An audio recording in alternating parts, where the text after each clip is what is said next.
Hello viewers, আপনারা দেখতে পাচ্ছেন আমরা এখন আসছি উত্তরবঙ্গের বাংলাদেশের সবচেয়ে দিনাজপুরের সবচেয়ে বড় পুকুর বা দিঘি, যেটাকে বলা হয় রামসাগর দিঘি। আপনারা দেখতে পাচ্ছেন এটা সেই ঐতিহাসিক রামসাগর দিঘি, যেটা রাজা ধর্মনাথ, প্রাণনাথ এবং দুই রাজা মিলে তৈরি করছিল। সম্ভবত 1600 সালের দিকে এটা করা, মানে এক্সাক্ট মনে নেই।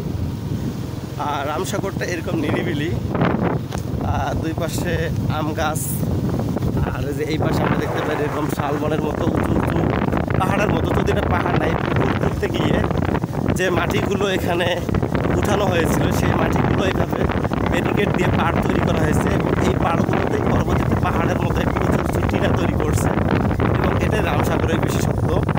আর এখানে টুরিস্টদের জন্য বসার জায়গা দেওয়া আছে।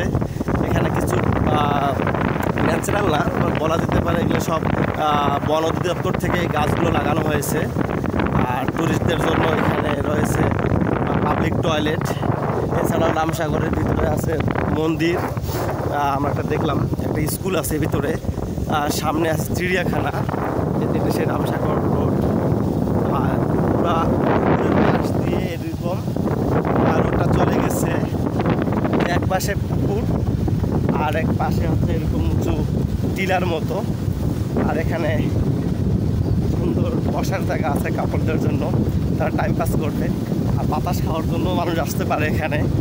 এবং এখানে বাইক বা সিএনজি রিক্সা এন্ট্রি করা যায়, এটা নিয়ে কোনো সমস্যা নেই। পানি আমরা দেখতে পাচ্ছি স্বচ্ছ বর্ষাকাল।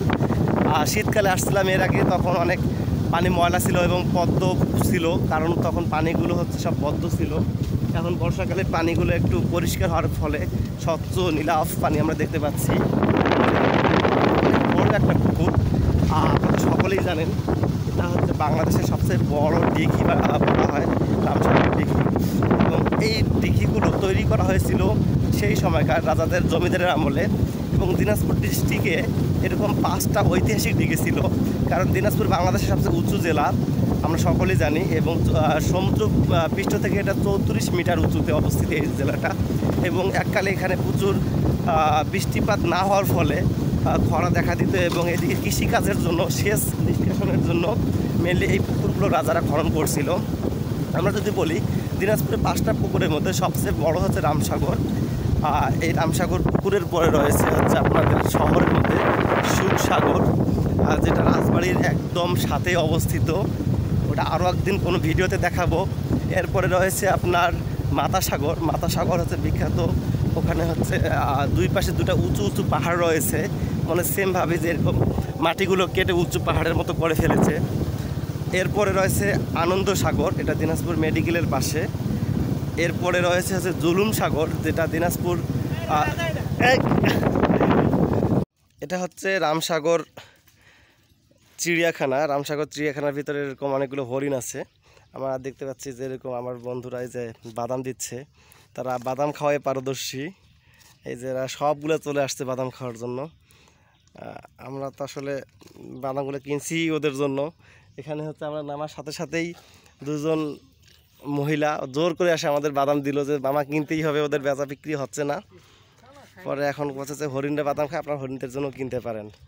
এই যে দেখুন হরিণগুলো হচ্ছে খাচ্ছে, প্রচুর মজা করে খাচ্ছে, যে মিথুন খাওয়াচ্ছে। আরে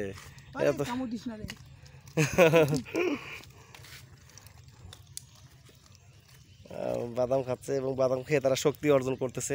কতগুলো হরিণ, আরও ওইদিকে অনেক হরিণ আছে, বসে আছে অনেক হরিণ, এখানে হরিণে ভরপুর। ওইদিকে আরও কয়েকটা পার্ট দেখতে পাচ্ছি, জানি না কি আছে, সম্ভবত 4-5টার বেশি অ্যানিমেলস নাই এখানে।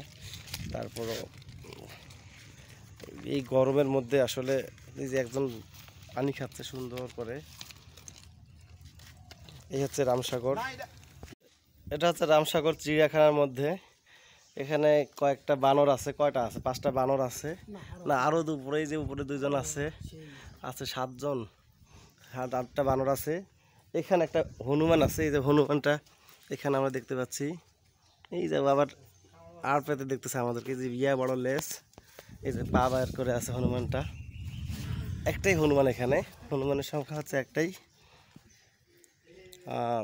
আমরা যদি দেখি এই যে এই যে হনুমান একাই ওইদিকে আমার বন্ধুদের দেখতেছে সে। এখানে আছে অজগর সাপ কয়েকটা, প্রায় 4-5টার মতো দেখলাম। অনেক ওরা গরমের মধ্যে ভিতরে আসছে। আর এখানে তো হরিণ দেখাইলাম আমি আপনাদেরকে। আর ওই সামনে মনে হয় খোপের মধ্যে আছে এই যে ময়ূর আছে। আর ওখানে এই তো মোটামুটি তাহলে এখানে দেখা গেল এটা ময়ূর, হনুমান, বানর আর কুত্তা বিড়াল তো একটা বাংলাদেশি প্রাণী। এই তো এই সব মিলেই হচ্ছে আমাদের রামসাগর চিড়িয়াখানার মধ্যে।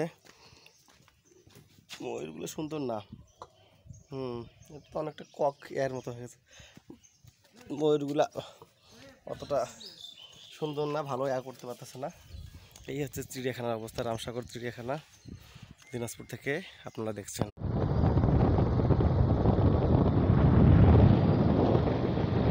সেই বাতাস, সেই রামসাগরের যে বাতাস, একদম অস্থির। অন্ধকার আসতেছে ভিডিওগুলোতে। তখন ভিডিওটা কমপ্লিট করতে পারি নাই, যা একটা বন্ধুর সাথে অনেকদিন পর হঠাৎ করে দেখা, কাকতালীয়ভাবে। এখন ভিডিওটা একটু ভাবলাম যে ফিনিশ করি, এই জন্য করলাম। এটা হচ্ছে অরণ্য ক্যাফেটেরিয়া হোটেল, রামসাগর দিনাজপুর। সব পরিত্যক্ত হয়ে আছে, মানে রামসাগরের যত পিকনিক স্পট সবগুলো এখন পরিত্যক্ত লেভেলে চলে গেছে।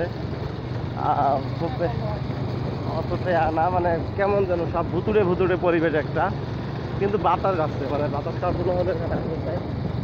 আর এই তো বিরাট বড় এক পুকুরের মধ্যে আমরা ঘুরতেছি, 2বার করে রাউন্ড দিলাম।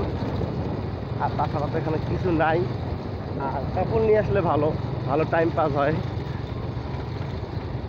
এই হচ্ছে আমাদের দিনাজপুরের ঐতিহাসিক রামসাগর জাতীয় উদ্যান।